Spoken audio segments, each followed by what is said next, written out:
Bom, gente, só recordando que Paulo agora está na sua última viagem como prisioneiro em direção a Roma. E na semana passada, nós, lembrando que entre a ilha de Creta e a ilha de Malta, eles passaram por grandes apuros devido a tempestades em alto mar. Opa, desculpa.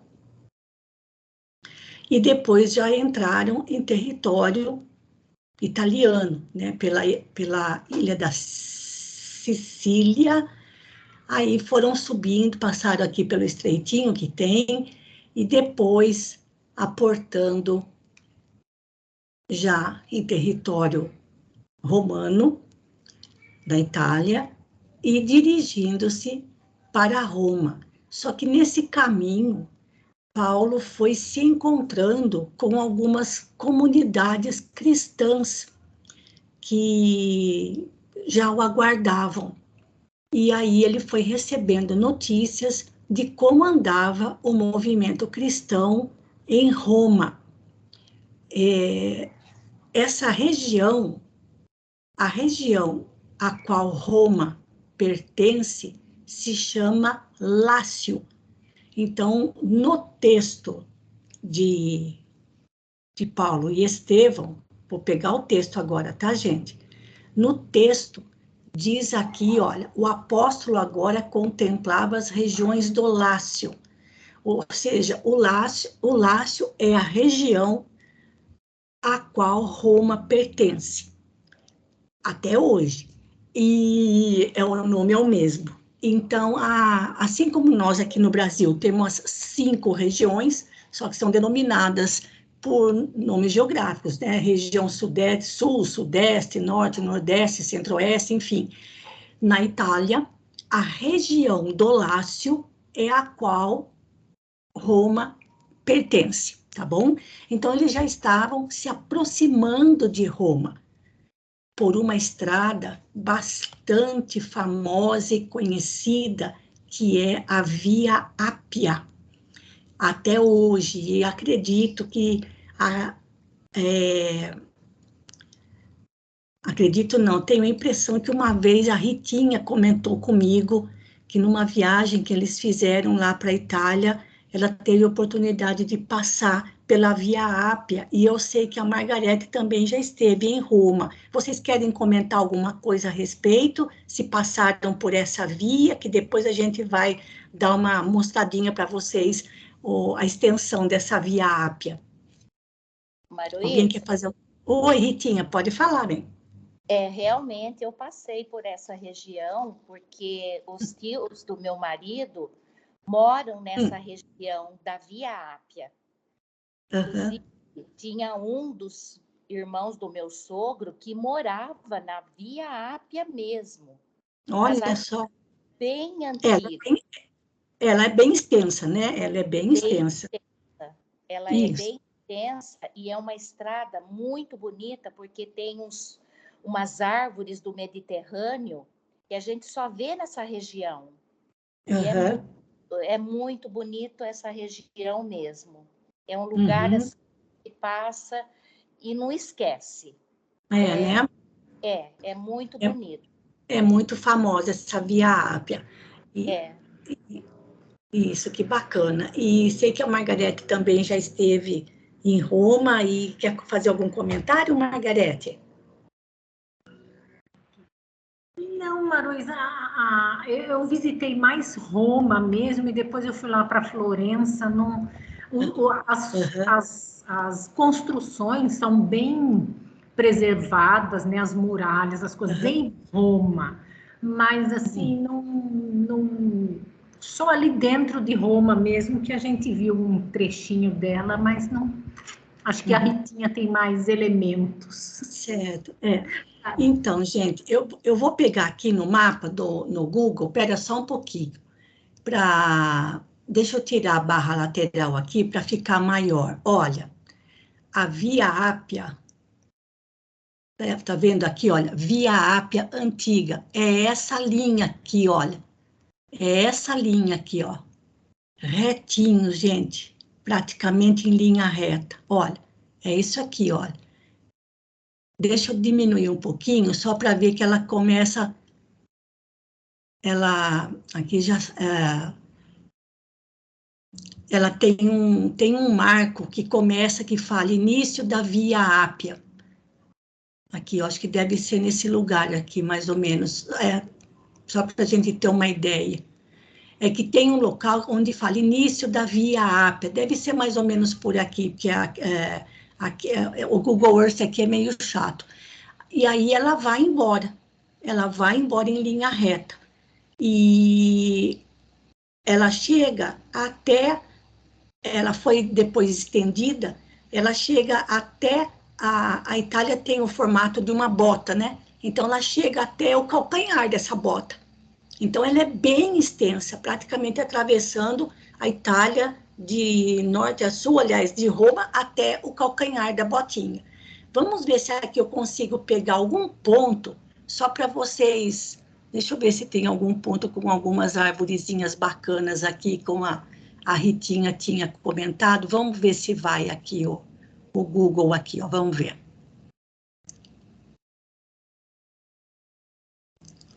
Só que assim, tem um trecho aqui, olha, tem um trecho em que ela está na cidade ainda. E como ela atravessa praticamente toda a Itália, aqui parece que o trecho já é asfaltado, mas não é aqui que eu quero mostrar para vocês, gente. Eu queria mostrar um lugarzinho onde aparecem os ladrilhos. O lugar que você passou é dos ladrilhos, Ritinha? Onde é o... Não, eu passei aonde era asfaltado mesmo. Onde era asfaltado, né? Porque tem uns trechos... tem alguns... Passando nessa região aí, que é onde morava, né, os tios do Alessio, então já é um trecho asfaltado. E ela é realmente uma linha reta, e ela é arborizada esse trajeto inteiro por essas árvores do Mediterrâneo. Deixa eu ver se eu pego... Não é inteiro. Isso, essa... Ó, gente, vamos ver se dá para enxergar melhor o chão. Espera aí, ó. Olha, gente. Depois que termina o asfalto, ela é assim, olha, com esses ladrilhozinhos aqui, ó. Tipo de um mosaico. Ela é desse jeito. Por aqui você não passou? Por aqui você não passou, Ritinha? Não. Então, e assim ela vai embora, gente, ó. Ai, que lindo. Ela vai embora desse jeito aqui, olha. Olha lá, ó. Olha que lindo, ó. E aí ela vai praticamente em linha reta, né? E no meio do caminho tem muitas ruínas, né? De antigas construções ao longo da estrada. Então, foi por essa estrada que Paulo passou em direção a Roma, né? E tinha muitas outras estradas, como diz o ditado, né? Há muitos caminhos que levam a Roma, e isso é a mais pura verdade, porque existiam estradas que vinham de várias regiões para Roma, e ainda existem com o mesmo nome, mas a mais famosa é a Via Ápia, né? Justamente pela sua extensão. Agora, gente, olha, esses ladrilhozinhos aqui, né? Continuam, claro que tudo isso aqui é feito por escravos, mas, veja, é um caminho que tem mais de 2000 anos e continua preservadinho desse jeito. Quantas milhares de pessoas já não passaram por aqui, né? E o que eu acho mais interessante, mais interessante não, mais maravilhoso, é que está assim, o quanto ainda se mantém em pé. Só que, assim, o patrimônio cultural que foi deixado por esse grande império, né? Então, foi por esse caminho, em direção a Roma, que Paulo passou para poder chegar até lá. Tá bom, gente? Só para a gente ter uma pequena ideia, né? Porque ela vai embora e sempre em linha, praticamente quase que totalmente em linha reta. Olha lá, olha. Tudo aqui até chegar lá em Roma, tá bom? Só para a gente ter uma ideia, mais ou menos, do caminho que Paulo fez para poder chegar até Roma. Então, ele ainda não tinha chegado na cidade, ele estava ali na região que circunda a cidade, fazendo esse trajeto pela Via Ápia. E outra coisa, ele estava num mundo totalmente diferente daquele de onde ele provinha. Claro que Paulo conhecia grandes cidades, a própria cidade Tarso, onde ele nasceu e viveu, Corinto, na Grécia, Atenas, na Grécia, Éfeso, na Turquia.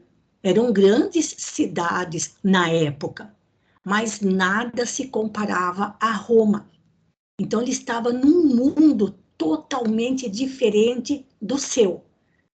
Mas os primeiros contatos que ele teve, quando se dirigia a Roma, era no caminho já para Roma, parando em algumas localidades onde grupos de cristãos esperavam por ele.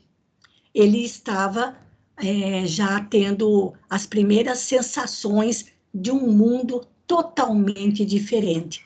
E, claro, de lutas diferentes, porque Paulo já estava acostumado às perseguições dos judeus. Paulo já estava acostumado a ser chicoteado, a ser apedrejado, a ficar preso pelos judeus. Mas agora ele ia entrar definitivamente no mundo dos romanos, tá bom? Em Roma. Então, vamos lá.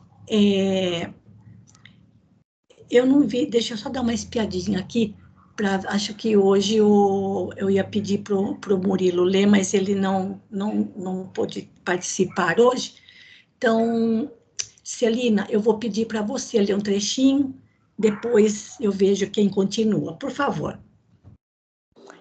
Com permissão de Júlio, a figura mais representativa dos anciãos romanos tomara assento junto de Paulo, naquele jubiloso fim de viagem.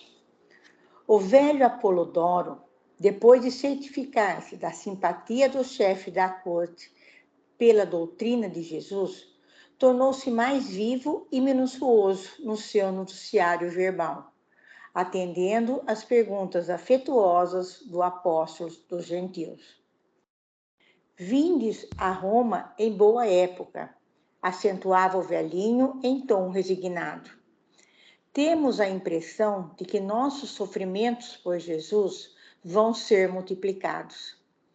Estamos em 61, mas há 3 anos que os discípulos do Evangelho começaram a morrer nas arenas do circo, pelo nome augusto do Salvador. Só um comentário aqui, só um instantinho. Gente, o ano essa informação é valiosíssima, que Emmanuel deixou registrado aqui para a gente. Eles estavam no ano 61, depois de Cristo. E nessa época, Emmanuel estava encarnado e vivendo em Roma como um senador romano. Ele estava lá, estava naquele ambiente. E, claro, fazendo parte do Império Romano, como senador. Então, ele conhecia, por isso que ele descreve também, né, com tanta facilidade, vamos dizer, esses lugares, porque ele também viveu lá, na mesma época em que Paulo chegou a Roma. Emmanuel, como senador Públio Lentulus, ele voltou para Roma com a família. Então, nessa época, ele estava em Roma. E olha, gente, outra coisa, é tão incrível que o nome dos lugares, as estradas, as construções, continuam os mesmos há milênios. Se tivesse Google Maps registrando aquela época, bastava a gente digitar o endereço, a gente ia cair exatamente na casa onde aquela gente viveu, porque os nomes das ruas, das localidades, pouco mudou. Tanto é que, se você colocar no Google, Domus Cornélia Pompeia, você vai parar em frente à casa em que Emmanuel viveu como senador nos últimos dias da sua vida, até morrer pela erupção do Vesúvio. É só colocar Domus Cornélia, você vai parar em frente à casa em que Emmanuel viveu, naquela época, nessa época aí, do ano 60, depois de Cristo.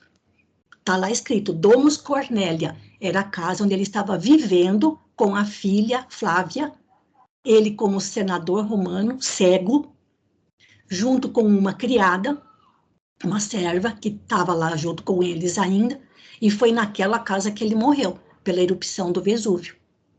Vejam, gente, assim, e para nós aqui no Brasil, que vivemos, estamos aqui 500 anos no Brasil, eu acho impressionante isso. Os mesmos nomes, os mesmos lugares preservados, dão uma localização histórica e geográfica indescritível para a gente. Tá bom? Só para a gente se situar nisso. Então, Paulo já começou a ter algumas notícias da situação em que se encontravam os cristãos em Roma. Olha lá, há 3 anos, portanto, desde o ano 58 depois de Cristo, os cristãos em Roma já estavam morrendo nas arenas do circo. Qual circo? O grande circo romano, o Coliseu. Né? Então, vamos lá. Continuando, Celina. Só uma perguntinha, Maruína. Sim. Se nós estamos em 61, quantos anos o Paulo tinha? O Paulo já estava com quase 60. Já estava perto, ele devia estar em torno ali dos seus, entre 55 e 60 anos. Nossa. Né? E Emmanuel, mais ou menos a mesma coisa, porque eles eram da mesma época, né? Então estavam ali na faixa dos seus 50, 60 anos.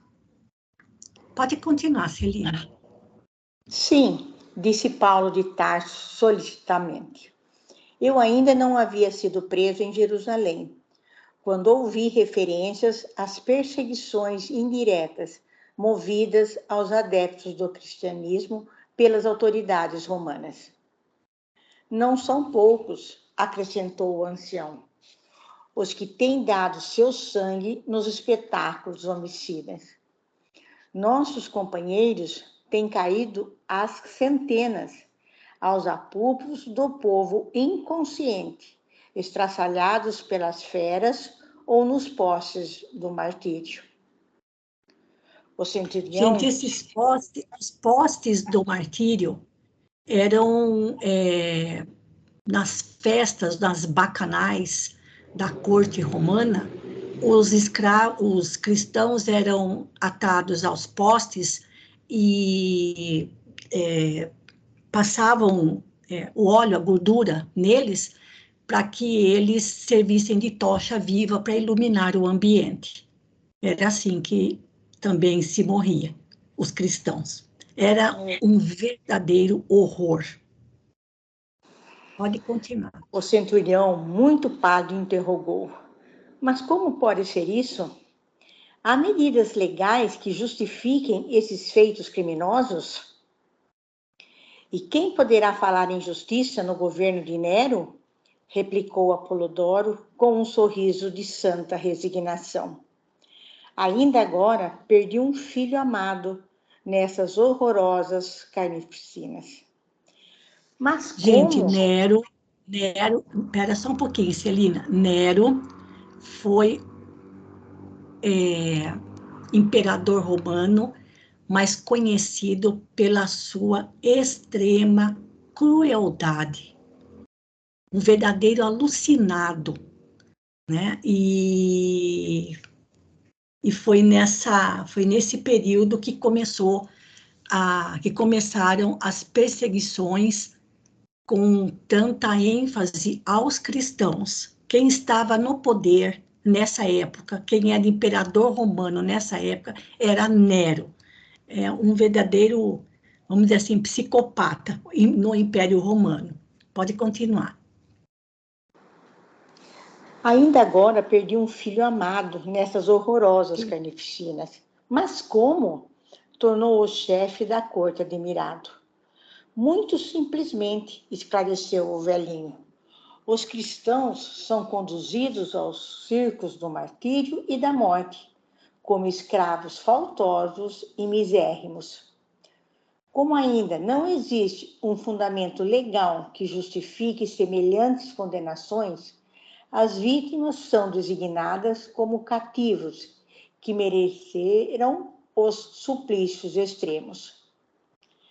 Mas então, o que ele está existe... falando aqui, gente, o que ele está falando aqui é que o que Apolodoro está explicando é que não havia um fundamento legal que proibisse aos cristãos de seguir os ensinamentos de Jesus.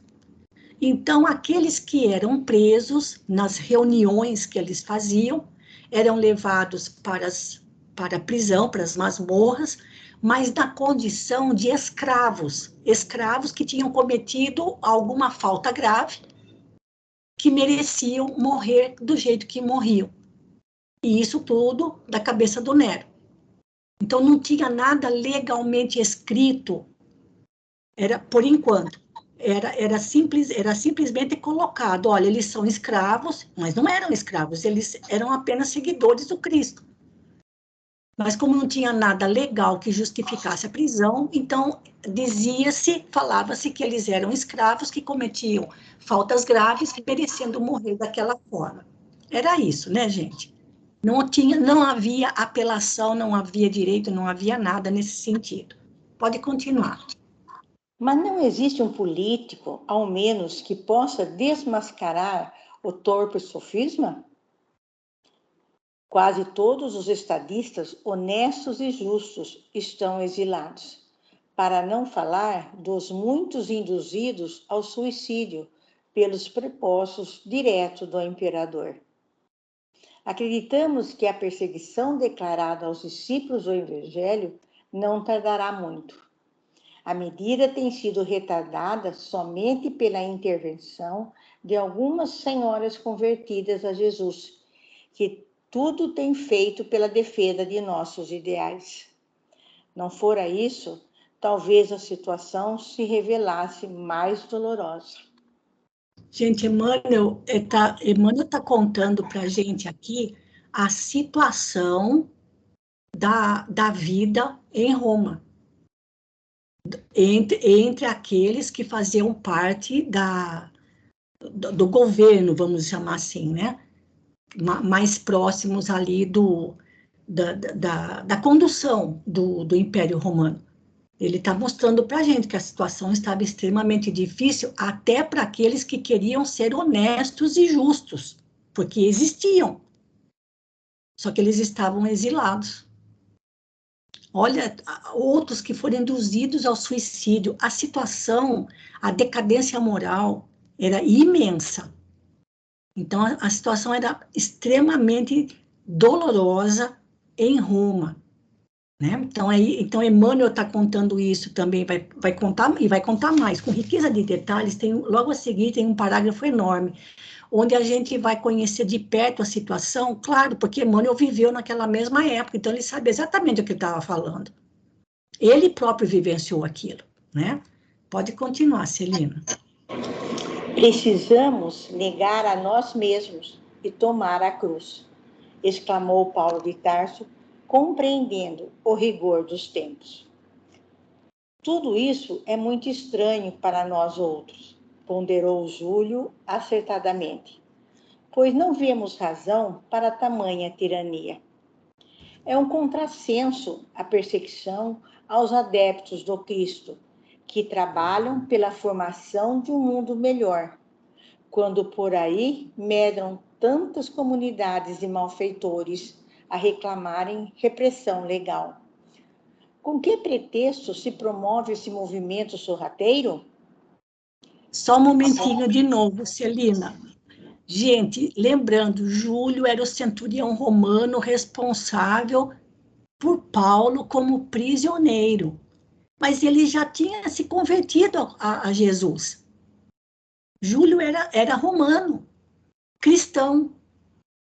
E é ele que está indagando como é que pode tanta arbitrariedade, porque ele também estava vivendo muito longe de Roma. Né? Ele estava longe, ele estava lá na Palestina. E então também não estava sabendo da situação, a que ponto a situação havia chegado. Mas olha as palavras dele, gente, como continuam atuais da maneira como Emmanuel registrou aqui no livro. É um contrassenso a perseguição aos adeptos do Cristo, ou seja, aos cristãos, que trabalham pela formação de um mundo melhor.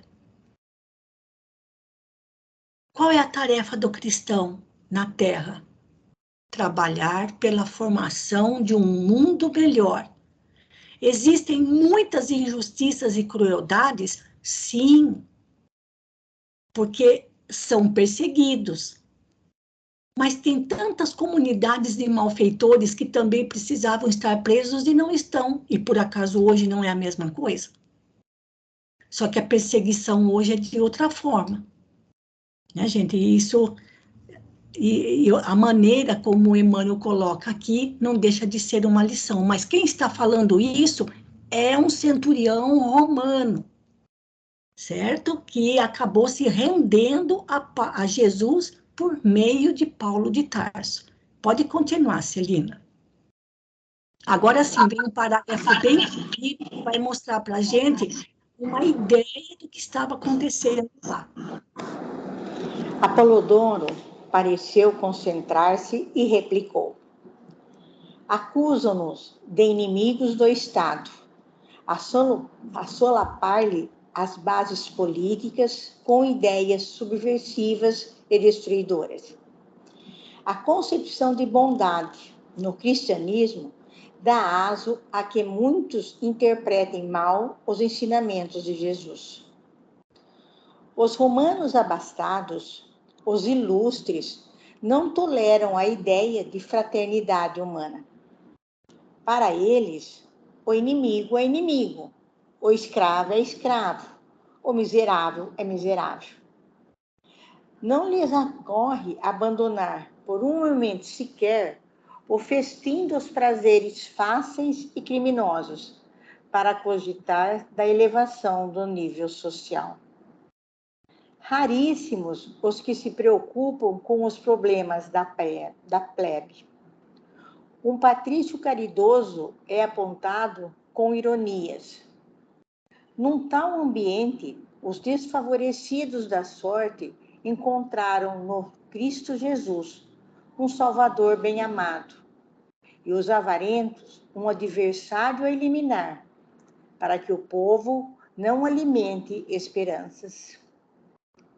Examinada essa circunstância, podemos imaginar o progresso da doutrina cristã entre os aflitos e pobres, tendo-se em vista que Roma sempre foi um enorme carro de triunfo mundano, que segue com os verdugos autoritários e tirânicos na boleia, cercado de multidões famintas que vão apanhando as migalhas de sobejo. As primeiras pregações cristãs passaram despercebidas, mas quando a massa popular demonstrou entender o elevado alcance da nova doutrina, começaram as lutas acerbas. De culto livre em suas manifestações, o cristianismo passou a ser rigorosamente fiscalizado. Dizia-se que nossas células eram originárias de feitiçarias e sortilégios. Em seguida, como se verificaram pequenas rebeliões de escravos nos palácios nobres da cidade, nossas reuniões de preces e benefícios espirituais foram proibidas. As agremiações foram dissolvidas à força. Em vista, porém, das garantias de que gozam as cooperativas funerárias, passamos a nos reunir alta noite no âmago das catacumbas. Ainda assim, descobertos pelos secazes do imperador, nossos núcleos de oração têm experimentado pesadas torturas. Gente, esse parágrafo grandão mostra para gente como foi se desenvolvendo o cristianismo em Roma. E uma coisa que ele fala aqui, que o Apolodoro fala, que é preocupante ainda hoje. A concepção de bondade no cristianismo dá aso, ou seja, dá chance, dá oportunidade a que muitos interpretem mal os ensinamentos de Jesus. E a bondade no sentido de passar a mão na cabeça do criminoso. E aí ele conta a situação, que para os romanos abastados, falar de fraternidade humana, olhar para o escravo e falar, não, o escravo é meu irmão, jamais. E outra, a sociedade era muito bem dividida. Tinha a elite do patriciado romano, aqueles que serviam ao imperador, e tinha o povão, a plebe, como o Emmanuel fala aqui. E o povão vivia na miséria. Mas ninguém queria deixar de festejar para ajudar a elevar aqueles que estavam vivendo com extremas dificuldades. E olha, ao ponto de ele falar, um patrício caridoso era apontado com ironias. Claro que os mais pobres, os mais sofridos, se voltaram para Jesus, na esperança de um mundo melhor. Mas aí também veio, por parte de alguns, a revolta contra a situação em que viviam. E foi aí que começou o conflito, no sentido de proibir as reuniões cristãs. E foi aí que eles começaram a se encontrar de forma escondida, nas catacumbas, onde se colocavam os mortos, localizadas bem longe da cidade. E lá, altas horas da noite, eles iam para as catacumbas, andando na maior escuridão, por meio ali do descampado, até chegarem nesses lugares, só para poderem se reunir em nome de Jesus e receber os benefícios espirituais, exatamente aquilo que a gente encontra na casa espírita, os benefícios da espiritualidade maior, dos bons espíritos. Essa era a situação, ou seja, nesse parágrafo grandão, Apolodoro mostra para a gente como é que começou o desenvolvimento do cristianismo em Roma e por que eles tiveram que passar a se encontrar nas catacumbas. E jamais um patrício romano ou uma patrícia romana, né, ou uma patricinha romana, iria considerar a sua serva ou seu servo como um irmão perante Deus. Né, gente? Então, a coisa era isso. Pode continuar. Celina, você já leu bastante, eu vou passar para outro, certo? Mas, assim, mais um pouquinho, assim, você descansa um pouquinho e vai acompanhando. Mas pode terminar esse último trechinho aqui, olha, para fechar o parágrafo. Apolodoro sorriu e acentuou. Não, aqui, ó. É horrível tudo isso. É horrível, isso. É horrível tudo isso, exclamou o centurião compungido. E o que admira é haver funcionários dispostos a executar determinações tão injustas. Alguns funcionários recebiam pelo número de cristãos que eles prendiam. Então, aquilo se tornou um bom negócio, né? Quanto mais, mesmo que nem fosse cristão, mas se tivesse uma leve suspeita, já era preso, né, gente? Então, a situação, vejam, era muito diferente a situação dos cristãos em Jerusalém da situação dos cristãos em Roma. Então, Paulo estava tendo um contato com um mundo realmente muito diferente daquele que ele deixou lá na Palestina, tá bom? Margarete, você pode continuar para a gente, fazer o favor? Continuo. Apolodoro sorriu e acentuou. A tirania contemporânea tudo justifica. Nossa! Não levais vós mesmo um apóstolo prisioneiro? Entretanto, reconheço que sois dele um grande amigo. A comparação do velho e arguto observador fez empalidecer ligeiramente o centurião. Depois de todo esse relato, né? Pois é. Tem que botar as barbinhas de molho. O Júlio ficou meio sem graça ali, né? Porque era centurião romano, né? E aí? Sim. Desculpe, murmurava ele, tentando explicar-se. Paulo de Tarso, todavia, reconhecendo a posição e o embaraço do amigo, acudiu esclarecendo. Mas a verdade é que não fui encarcerado por malvadez ou inópia dos romanos, desconhecedores de Jesus Cristo, mas por meus próprios irmãos de raça. Aliás, o que é verdade, né? Tanto em Jerusalém como em Cesareia, encontrei a mais sincera boa vontade dos prepostos do império. Em tudo isso, amigos, preponderam as injunções do serviço do mestre. Para o êxito indispensável dos seus esforços remissores, os discípulos não poderão caminhar no mundo sem as marcas da cruz. Quem tem o livro faz uma anotaçãozinha aí, né, gente?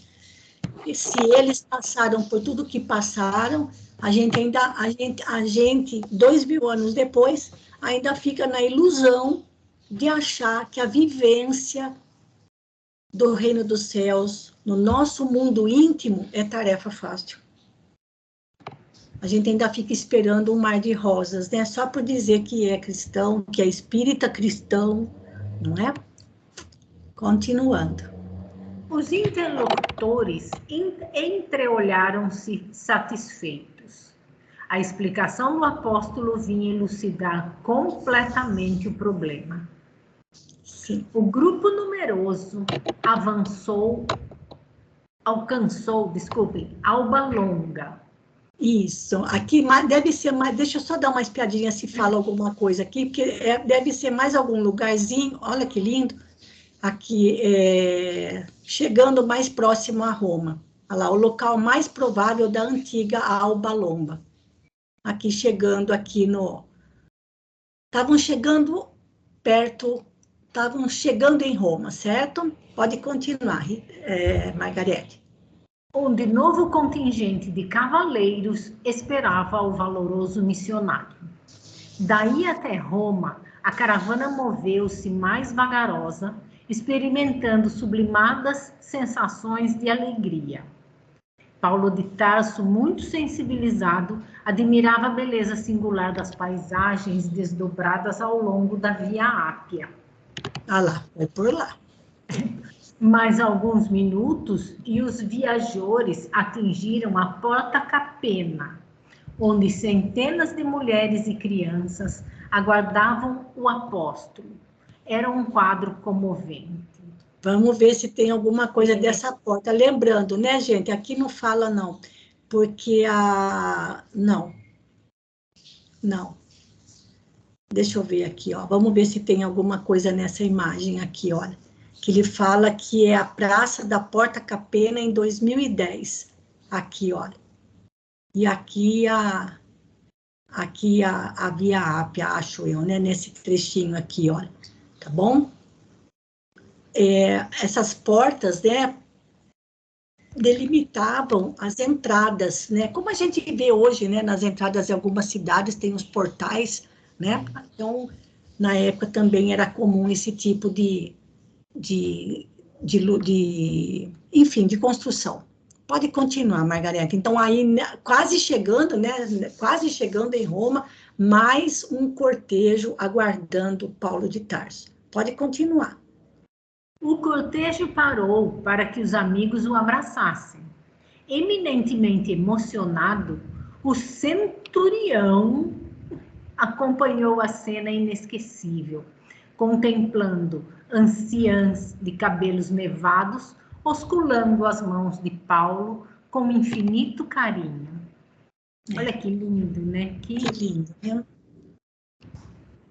O apóstolo, enlevado naquelas explosões de afeto, não sabia se havia de contemplar os panoramas prodigiosos das cidades, da cidade das Sete Colinas, se paralisar o curso das emoções para prosternar-se em espírito num preito justo de reconhecimento a Jesus. Obedecendo às ponderações amigas de Apolodoro, o grupo dispersou-se. Era melhor não chamar muita atenção, né? Não podia ficar junto por muito tempo, né, gente? Agora, vejam o estado emocional de Paulo. Ele não sabia se contemplava a beleza de Roma ou se ele agradecia a Jesus em espírito a tantas demonstrações de carinho que ele estava recebendo, né? Então, era um momento ali de grande emoção para ele. E estava todo mundo ali, quem fosse vê-lo se denunciaria, né? Como gente, só esse deslumbramento em relação a Roma, à época, rapidamente, gente, Inácio de Antioquia também foi preso e depois, né? Aí já é mais para frente. Santo Inácio, chamado de Santo Inácio, Inácio de Antioquia, também já idoso, foi preso e levado a Roma, por ordem do imperador na época, não me lembro qual era. Quando eles chegaram e estavam se aproximando de Roma, ele começou a sorrir. E o guarda romano que estava escoltando Santo Inácio disse para ele: ô, seu velho idiota, você está indo para a morte e está sorrindo por causa de quê? Está rindo de quê? E ele respondeu esta frase, gente: se Deus permite aos pecadores construir algo tão grandioso quanto Roma, o que não permitirá aos seus anjos construírem nos céus? Não vamos esquecer disso, gente. Olha que frase. Pode continuar, Margarete. Roma inteira banhava-se suavemente no crepúsculo de opalas. Brisas cariciosas sopravam de longe, balsamizando a tarde quente. Considerando que Paulo precisava de repouso, o centurião resolveu passar a noite numa hospedaria e apresentar-se com os prisioneiros no dia imediato ao quartel dos pretorianos, depois de refeitos da longa e exaustiva viagem. Certo. Somente na manhã seguinte, compareceu perante as autoridades competentes, apresentando os acusados. Feliz expediente aquele, porque o ex-rabino sentia-se perfeitamente reconfortado. Na véspera, Lucas, Timóteo e Aristarco separaram-se dele, a fim de se instalarem na companhia dos irmãos de ideal, até poderem fixar a sua posição. O centurião de Cesareia encontrou o quartel na via Nomentana. Esse eu conheço. Esse quartel eu conheço. Essa estrutura eu vi, é perto lá da rodoviária. É logo ali, né? Logo ali, olha, tem pontinho aqui, ó. Cadê aqui, ó? Aqui a via Nomentana, olha, essa já é mais curtinha, tá vendo, ó? Essa via Ápia já vem mais lá para baixo. Deixa eu ver se tem. Só tem isso também, Margarete. Não tem muita coisa aqui, não. Desse quartel aqui, tá bom? Logo ali. Altos funcionários que podiam perfeitamente atendê-lo com referência ao assunto que o trazia à capital do império. Deixa eu começar de novo, que eu não achei sentido. O centurião de Cesareia encontrou no quartel da Via Nomentana altos funcionários que podiam perfeitamente atendê-lo, com referência ao assunto que o trazia à capital do império. Sim, é o Júlio, né? Sim, mas fez questão de esperar o general Burros, amigo pessoal do imperador e conhecido por suas tradições e honestidade, no intuito de esclarecer o caso do apóstolo. O general o atendeu com presteza e solicitude e ficou suficientemente informado da causa do ex-rabino, tanto quanto dos seus antecedentes pessoais e das lutas e sacrifícios que vinha amargurando. Prometeu estudar o caso com maior interesse, depois de guardar solícito os pergaminhos remetidos pela justiça de Cesareia. Só para lembrar, né, que o Paulo era cidadão romano, né? Romano, sim. Ele também era romano, ele também tinha... Na presença do apóstolo, afirmou o centurião que, caso os documentos provassem a ele a cidadania romana do acusado, ele poderia gozar das vantagens da custódia líbera, passando a viver fora do cárcere, apenas acompanhado por um guarda, até que a magnanimidade de César decidisse o seu recurso. Aí, acabei de lembrar... Só que esse César... Só que esse César não era um nome, certo, gente? Era um título, era o título do imperador. Só que esse César aí, no caso, era Nero, né? Então. Só que, né? Só Nero. Paulo foi recolhido à prisão com os demais companheiros, como medida preliminar ao exame da documentação trazida. Júlio despediu-se comovido. Os guardas abraçaram o ex-rabino contristados e respeitosos. Pois é, guarda romana, hein, gente? Os altos funcionários do quartel acompanharam a cena com indisfarçável surpresa. Prisioneiro algum havia ali entrado até então com tamanhas manifestações de carinho e apreço. Pois é. Depois de uma semana em que lhe fora permitido contato permanente com Lucas, Aristarco e Timóteo, o apóstolo recebia ordem para fixar residência nas proximidades da prisão, privilégio conferido pelos títulos, embora obrigado a permanecer sob as vistas de um guarda policial até que o seu recurso fosse definitivamente julgado. Bom, como se ele fosse fugir, sair correndo e fugir, né? Pois é. Auxiliado pelos confrades da cidade, Lucas alugou um aposento humilde na Via Nomentana para lá ser transferindo o valoroso pregador do Evangelho, cheio de coragem e confiança em Deus. Tipo de uma prisão domiciliar, né? Vamos dizer assim.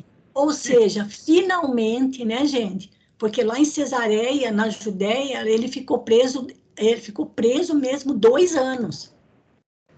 Então, pelo fato de ele ser cidadão romano, ele podia esperar o julgamento fora da prisão, né? Então, isso foi uma maravilha para ele, né? Foi uma coisa maravilhosa, e foi morar na Via Nomentana, porque acho que a Via Ápia o aluguel devia ser bem mais caro, né? Porque o lugar tinha mais trânsito. Longe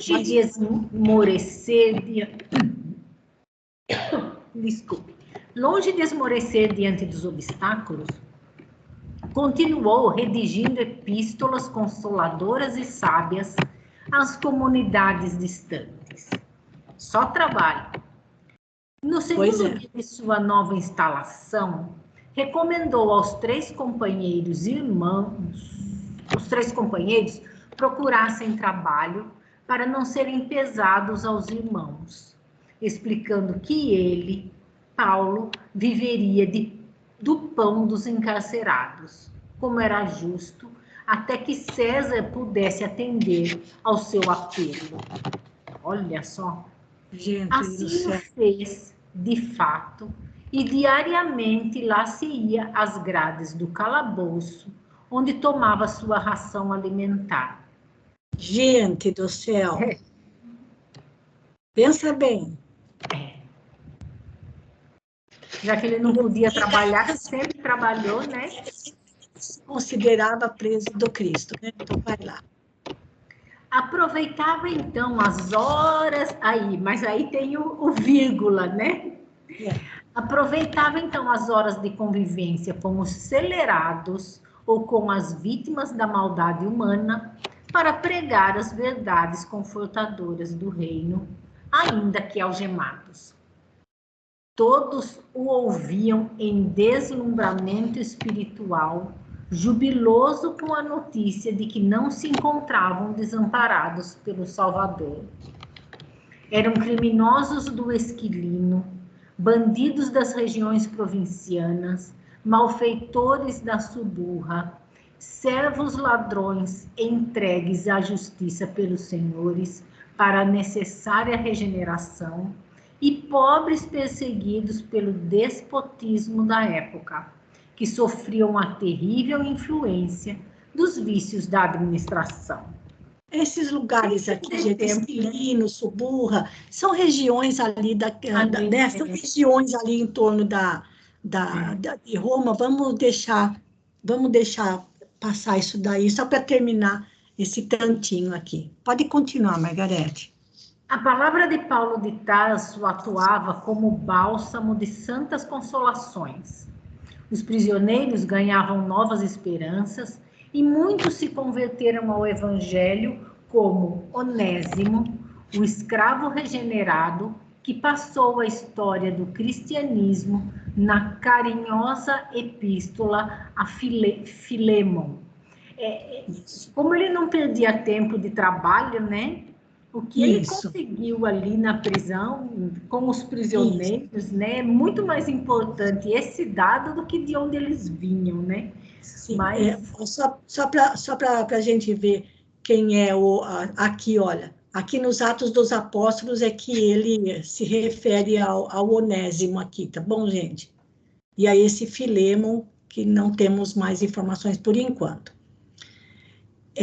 Deixa eu ver aqui, acho que dá para ir só mais esse parágrafo, Margarete, só mais o 31, que nós já são 8h26, só mais esse parágrafo aqui para terminar, o 31. No terceiro dia da nova situação, Paulo de Tarso chamou os amigos para resolver determinados empreendimentos que julgava indispensáveis. Encareceu a diligência de um entendimento com os israelitas. Precisava transmitir-lhes as claridades da Boa Nova. No entanto, era impossível no momento uma visita à sinagoga. Sem paralisar, contudo, os impulsos dinâmicos de sua mentalidade vigorosa, que não parava, pediu a Lucas convocasse os maiorais do judaísmo na capital do império, a fim de lhes apresentar uma exposição de princípios que supunha conveniente. Na mesma tarde, grande número de anciães de Israel compareciam no seu aposento. Paulo de Tarso expôs as notícias generosas do reino de Deus, esclarece a sua posição, refere-se às preciosidades do Evangelho. Os ouvintes mostram-se algo interessados, mas, ciosos das suas tradições, acabam tomando atitude reservada e duvidosa. Isso, e nós vamos parar por aqui, tá, gente? Porque quando se trata de conversar com os israelitas, né, a gente vamos aguardar, deixar para a próxima semana, então, a partir do parágrafo 32, tá bom? Deixa eu ver aqui, deixa eu marcar para eu também não me perder para a próxima semana. Pronto, já está marcado. Muito bem, gente, vamos só ver o que vai dar quando Paulo resolve conversar com os israelitas que moravam em Roma. Gente, tinha judeu espalhado para tudo quanto era canto, né? Até morando em Roma também existiam judeus, tá bom? Vamos voltar aqui para a nossa página inicial aqui do Skype. E aproveitando, Margarete, se não for muita coisa para você, para fazer a prece final para nós. Faço sim. Então, nesse momento, é só agradecimento. Agradecimento a estas páginas maravilhosas, essas lições. Agradecimento a estes exemplos. Agradecendo a Deus por não precisarmos passar mais por uma situação dessa. E percebermos que qualquer tipo de perseguição ou de antipatia que recebamos de alguém pela nossa profissão de fé